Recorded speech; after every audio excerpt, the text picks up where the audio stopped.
So I was upset when this episode started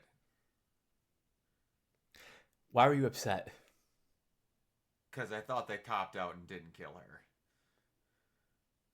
Okay. and then the episode ended. And then you were upset for a different reason. Yeah. Uh, so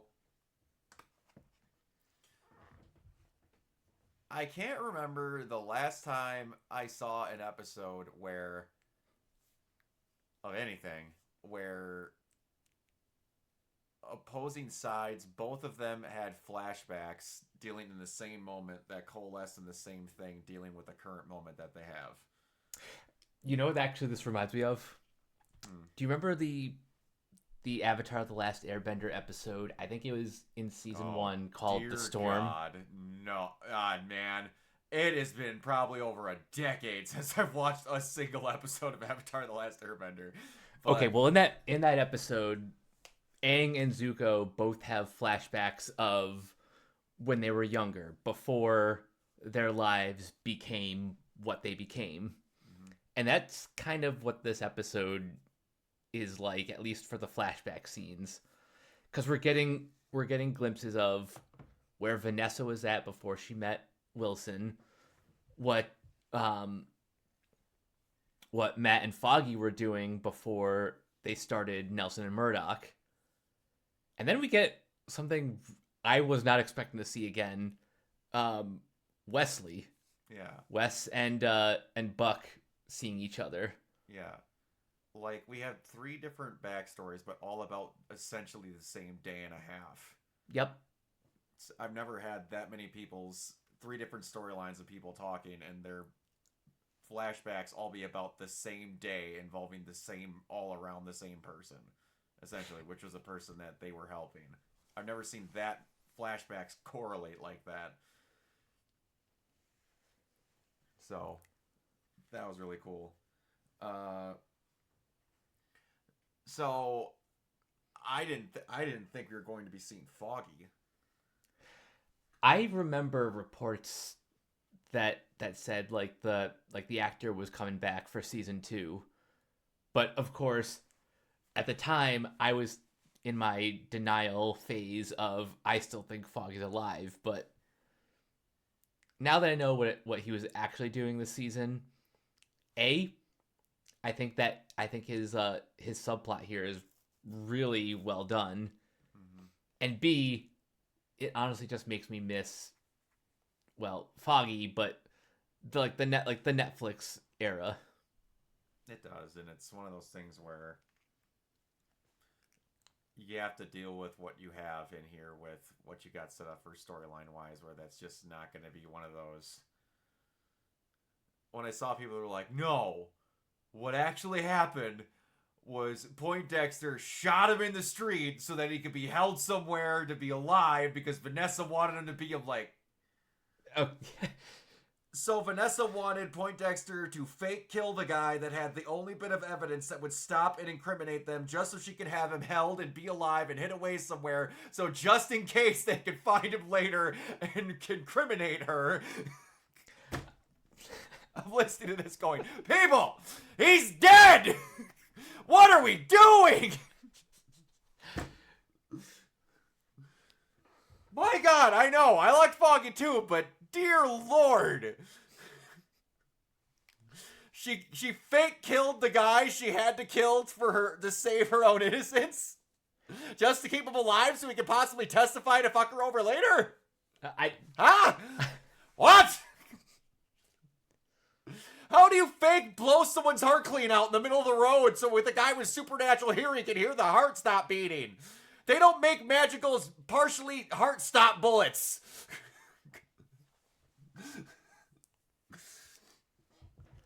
But denial. yeah, but yeah, I did like that you got to see, like, even before the very start where they met Karen, like the very start where like their allowance to start their own law firm was at $1,700, which is probably rent for the building without utilities if it was a half a bedroom.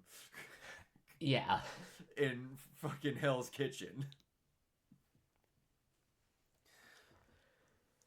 And it probably took them 2.5 years to save that up in that small little business that they're helping. Probably. But yeah, so we got to see a little bit of like, I will say, Vanessa was the weak link in this episode. Realistically, her part of the flashback was not much. Yeah, I mean that's kind of unfortunate. I wish that she had more. I wish that she had more agency and things to do in those flashbacks, but I guess they're not really about her. They're more about what she means to Fisk. Mm-hmm. Yeah, and all right, set like this. We were talking about how he never gets called Wilson. This is like the most time I've heard him get called Wilson in like any media of Kingpin being in it. I think in my entire life was in the like 5 minute conversation they had at the end. And Daniel continues to just casually fuck himself over without even trying. He could have just said nothing.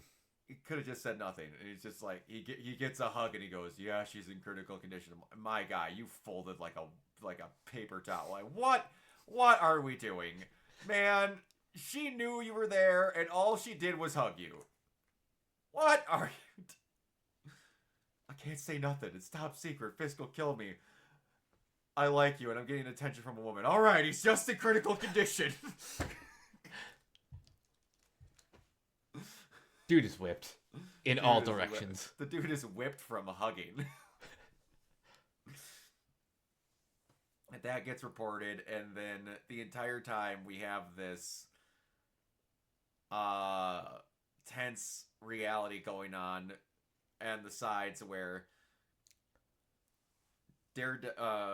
Murdoch doesn't know if he's going to try and save Poindexter, and then eventually does. And also on the opposite side where they're going with Mercy, where the entire time Daniel's thinking point blank that Buck is going to just go take him in the woods, chop him up, and bury him. And the whole tenseness leading up to that, where I'm like, holy shit, they're actually going to get rid of this kid. And then no, it was he needs to help and bury the body, which probably still was a test to see if he was the leaker. And then how his reaction, I assume how his reactions were to this situation is how Buck is going to judge if he thought that he actually leaked it, or if he did leak it that he meant to. I was thinking the exact same thing. But Buck feels like that character who's playing like 5D chess. Mm-hmm. He knows exactly what he's doing. Mm-hmm. Yeah, that was really good. And the main point of the episode was everything in the hospital at the very end there after she wakes up. First, I thought she was just going to have brain damage because she was asking for the pineapple juice, and Fisk points out that it makes her lips tingle and she doesn't like it, and you know this. But he's like in denial of the fact that she's losing track of who she actually is and what she does, and then get that, and she's like, and then the whole, you just scared her. I've never seen you like this before.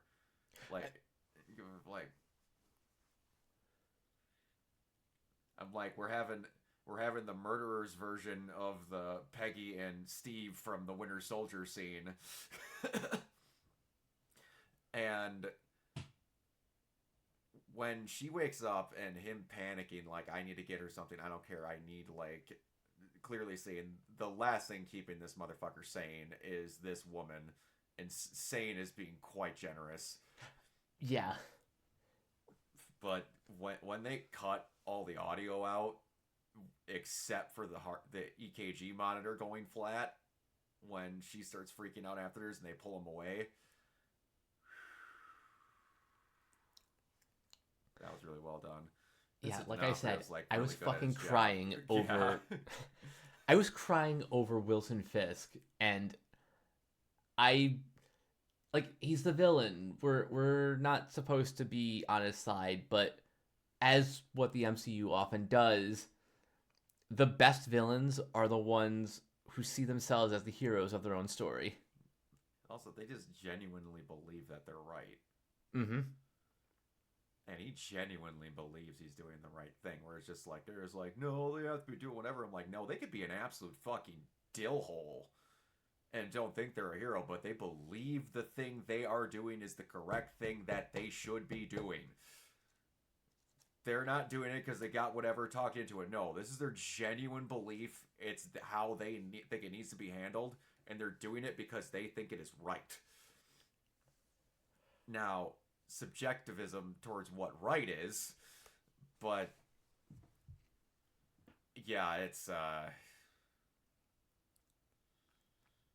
only thing I know about the next episode is that Jessica's in it. But Yep. Oh boy, I hope we get to see Decapitate with a car door Fisk at the end here, because we haven't gotten to see him quite yet, in my opinion. I mean, it got a little bad at the end where they murdered that guy that Vanessa was keeping in the basement. But, yeah. Kind of want to see that again.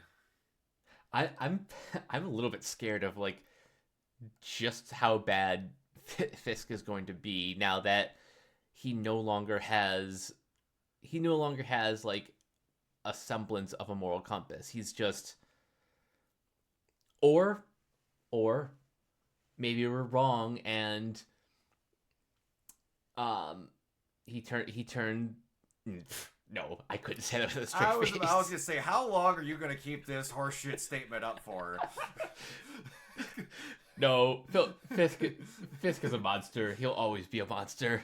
Because, like, let's remember, they forgot that Echo took away his evil, whatever, blah, blah, blah, in fucking Echo. Remember when that show's continuity existed? Yeah, me neither. Dear God.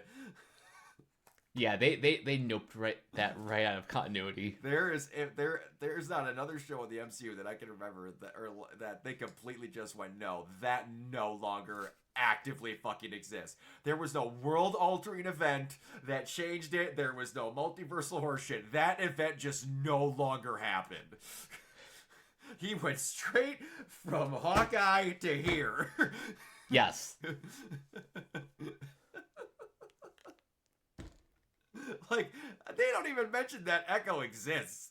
Like, that is a character that is, like, detrimental to certain parts of his character development. She's just gone.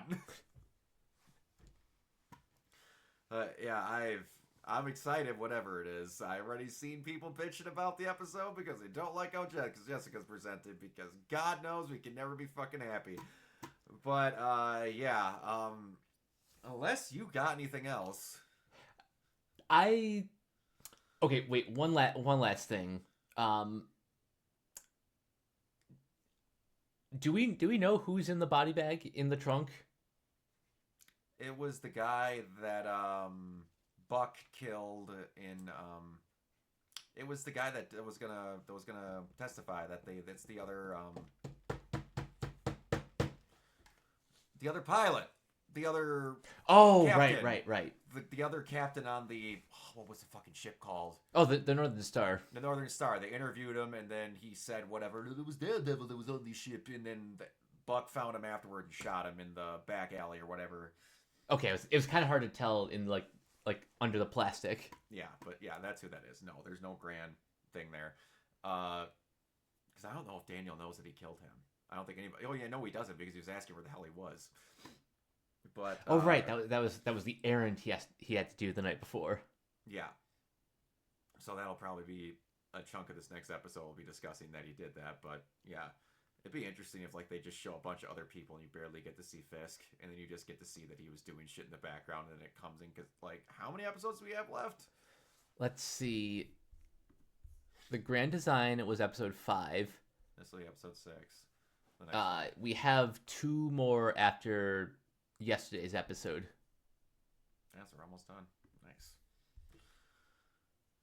Almost. But yeah, let's get on to the next one. Mike, where can everybody find you? You guys can find me on various social media sites at Captain K42. You can check out my quick thoughts on letterbox.com/Coach K42. And you can follow Renegade Pop Culture on Facebook and Blue Sky at Renegade Pop Culture. You can also find us on Twitch at twitch.tv/Renegade Pop Culture. You can also find us on YouTube at Renegade Pop Culture or Organite Zero. Find us on Podchaser. Consider supporting our Patreon at patreon.com/Renegade Pop Culture. Listen to all of our podcasts on Spotify, Apple Podcasts, or wherever you listen.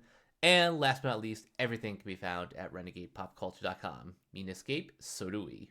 Absolutely. You can find me everywhere at Organoid Zero, mainly on Twitch and YouTube. And if you're interested in cosplays, convention going, and the like, you can find all of my little mishaps and adventures with that going on over at my Instagram, also at Organoid Zero. Until next time, we will see you all later. Peace.